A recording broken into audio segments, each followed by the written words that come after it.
Shaquille O'Neal was cruel in the NBA. He's funny and has a $400 million net worth. But how excellent was his career, and where does he rank among the top centers?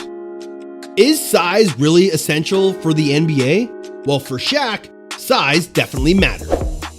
At age 3, Shaq's mother carried his birth certificate to indicate he wasn't in school and could ride the bus for free. Due to his stature, he regularly beat up other kids and was becoming a juvenile criminal.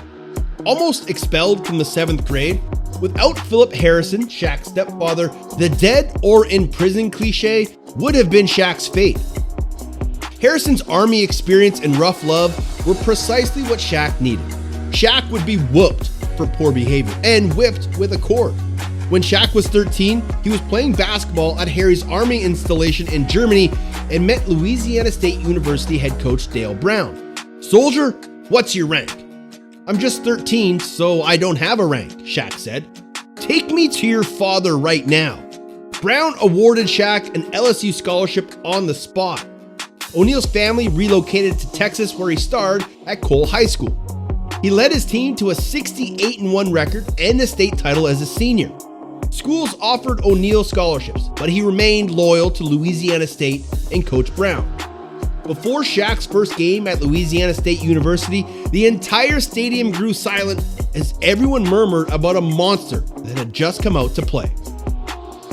He was 7'1", about 300 pounds with a 7'7" wingspan, huge hands, and size 23 shoes. It was hard to think someone so massive could move that quickly. Shaq had a disappointing rookie year at Louisiana State, but he averaged 25 points, 14 rebounds, and 5 blocks the following 2 years. Even though Christian Laettner was chosen for the 1992 Olympic Dream Team, Shaq was the better NBA prospect, and the Orlando Magic picked him first overall in the 1992 NBA Draft. The largest Disney child ever, Shaq didn't play like a rookie. Against the Nets, he smashed the backboard and brought down the basket. The NBA made teams reinforce their baskets to resist Shaq's onslaught, but he was more than just a freak of nature. His handles were great for his stature, and he ran the quick break as Giannis does now. Averaging 23 points, 14 rebounds, and 3.5 blocks per game, he was the first rookie picked to the All-Star game since Michael Jordan in 1985, and was the overwhelming pick for Rookie of the Year. He commanded the camera and microphone just as effectively as he did on the court, making him a marketer's dream. After missing the playoffs by 1 game as a rookie, Shaq's fame led to Hollywood roles. He starred in Blue Chips, one of the finest basketball movies ever, where he played the character Neon Budo. On set, Shaq met Penny Hardaway, a Memphis point guard. The two had tremendous chemistry. Orlando had a small opportunity to acquire the first selection in the upcoming draft, but they lucked out, and Shaq pressured the Magic management to choose Penny Hardaway. In 1994, Shaq averaged 29 points per game on 60 shots, 13 rebounds, and 3 blocks, and was 4th in MVP voting. In the conference finals, Shaq led Orlando to triumph in Game 7, avenging their defeat to Indiana. And it wasn't over yet. In the finals, they faced Hakeem Olajuwon and the Houston Rockets. With 10 seconds left in Game 1, Orlando led by 3. Nick Anderson missed both free throws, was fouled again, and retrieved the rebound. He missed the next 2, and Kenny Smith's 3 sent the game into overtime. In overtime, the Rockets won, causing Orlando psychological damage. Shaq performed well offensively, but he couldn't stop Hakeem, and the Rockets swept the Magic. O'Neal subsequently acknowledged he was immature at the time, that he and Dennis Scott partied for a week before the finals instead of training. In 1996, Orlando won 60 games, which was a franchise record. O'Neal was a free agent at the end of the season, and nobody thought much of it, believing Shaq would stay in Orlando since the team was so good. However, the franchise began to block his contract discussions, giving O'Neal less money than he desired. And according to 85% of Orlando Sentinel readers, O'Neal isn't worth $100 million. Shaq's ego couldn't handle it any longer, and he wanted out. So Jerry West stepped in and attracted Shaq to Los Angeles with a lucrative deal. In the summer after the 1999 season, they signed six-time NBA champion head coach Phil Jackson. Shaq stopped creating lousy movies and partying. For the first time in his life, he spent the summer at the gym, getting into the best form of his career. O'Neal averaged almost 30 points, 14 rebounds, 4 assists, and 3 blocks per game, leading the NBA in scoring and field goal percentage. He was one vote away from being the NBA's first unanimous MVP. The Lakers won 67 games during the regular season in 2000, ranking 7th best all time. They seemed to sleepwalk through the West and into the finals. However, the Portland Trail Blazers had different ideas. In Game 7 of the conference finals, Portland led by 15 points in the fourth quarter, and it appeared that Shaq would have to swallow another bitter pill. But the Blazers kept missing, and with 1 minute to go, Kobe Bryant threw an alley-oop to Shaq, completing the comeback and becoming arguably the most memorable play in Lakers history. They would end up facing the Pacers in the NBA Finals, and Shaq was on a mission. Despite strong opposition from Reggie Miller and Jalen Rose, they couldn't stop O'Neal, who averaged 38 points and 17 rebounds in the series. The Lakers prevailed in 6 games, and Shaq became an NBA champion for the first time. But Diesel seemed content with one title, and spent the rest of the summer relaxing and partying. So when Kobe Bryant arrived at training camp and Shaq was out of shape, he was irritated, and their relationship began to worsen. While Shaq was losing weight, Kobe became the Lakers' new best player. And despite the fact the Lakers won 11 fewer games than the previous year, everything was still falling into place for the playoffs. They swept the Western Conference, and everyone expected them to do the same in the finals against the Sixers. But Allen Iverson produced one of the finest final games in history. He scored 48 points and stepped over Tyronn Lue to steal Game 1 for the Sixers. This, however, irritated Shaq. So despite being defended by Defensive Player of the Year Dikembe Mutombo, Shaq took his game to another level. He averaged 33 points, 16 rebounds, 5 assists, 3.5 blocks per game as the Lakers won the following 4 games and the title. Shaq and Kobe, along with the Lakers, maintained their supremacy in 2002. But this year, the Sacramento Kings were the number 1 seed and provided a good opponent.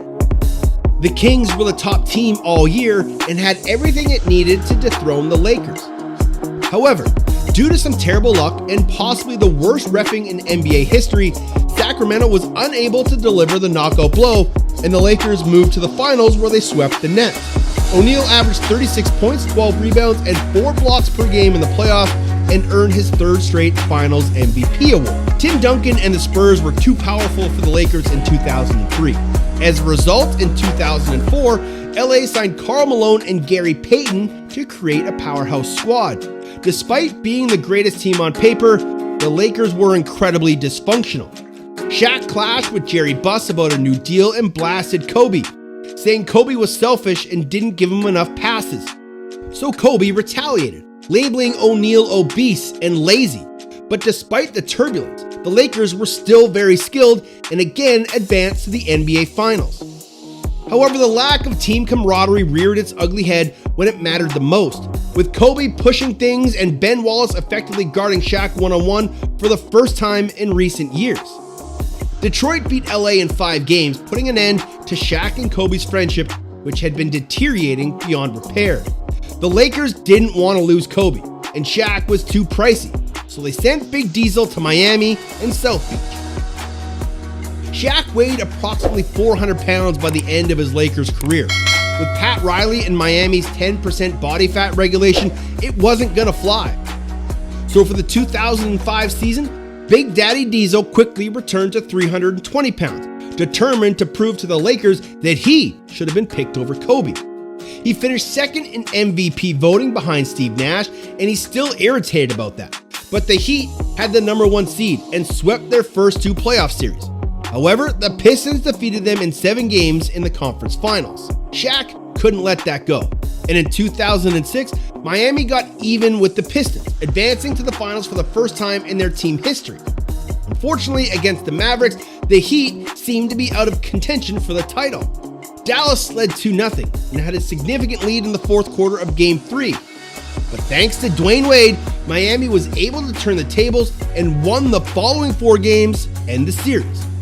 Shaq was definitely the second fiddle to Wade, but he kept his promise by bringing a championship parade to South Beach.